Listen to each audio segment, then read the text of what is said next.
नहमदुहु व नुसल्ली अला रसूलिहिल करीम अम्मा बाद फ़अऊज़ु बिल्लाहि मिनश शैतानिर रजीम बिस्मिल्लाहिर रहमानिर रहीम।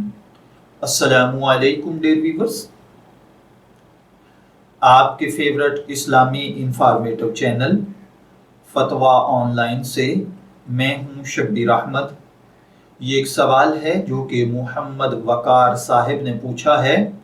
वो कहते हैं क्या इस्लामी बैंकिंग के नाम पर जो बैंक्स हैं, इन बैंकों से जो नफ़ा मिलता है क्या वो सूद से पाक होता है या नहीं?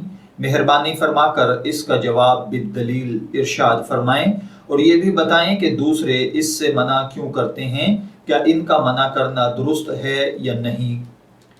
देखिए मेरे भाइयों और बहनों, मेरी मालूमात के मुताबिक पाकिस्तान में मेज़ान बैंक, बैंक अल इस्लामी और दीगर इस्लामिक बैंक्स की जो विंडोज़ हैं, इन्होंने जो नाम मुतारफ़ करवाया है, अगरचे वो उलमाए किराम के नज़दीक मुख्तलिफ फ़ी है, यानी उसमें जवाज़ और अदम जवाज़ दोनों तरह के फतावा दिए जाते हैं।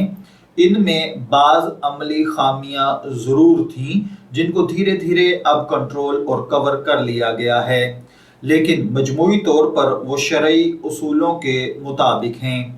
लिहाजा जो मोहम्मद वकार साहब ने पूछा है, अगर उन्होंने या खुद किसी दूसरे शख्स के ज़रिए से आपके पास कोई ऐसा एतमाद वाला तरीका नहीं है कि आप कोई इन्वेस्ट करें और उससे मुनाफा कमाएं, या किसी आदमी पर एतबार करते हुए आप बिजनेस में उसके साथ शराकत करें और आपको ये यकीन नहीं है कि आपके सरमाए की हिफाजत होगी या नहीं, या आपके साथ कहीं धोखा ना हो जाए, अगला आपका इन्वेस्ट ही ना खा जाए।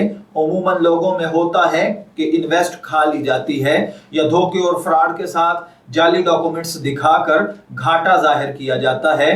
तो अगर आपको कोई ऐसा मुखलिस आदमी नजर नहीं आ रहा कि जिसके साथ मिलकर आप बिजनेस करना चाहते हो, या फिर आपको खुद बिजनेस सेंस ना हो, आप बिजनेस की अच्छी सूझबूझ ना रखते हो, इस मजबूरी की वजह से आप इन इस्लामिक बैंक्स के सेविंग अकाउंट में अगर रकम रखवा देते हैं और इससे हासिल होने वाले नफे को आप अपने इस्तेमाल में लाते हैं, तो उलमाए किराम के नजदीक मुत्तफिका तौर पर यह सूरत जायज है और इसकी इजाजत है।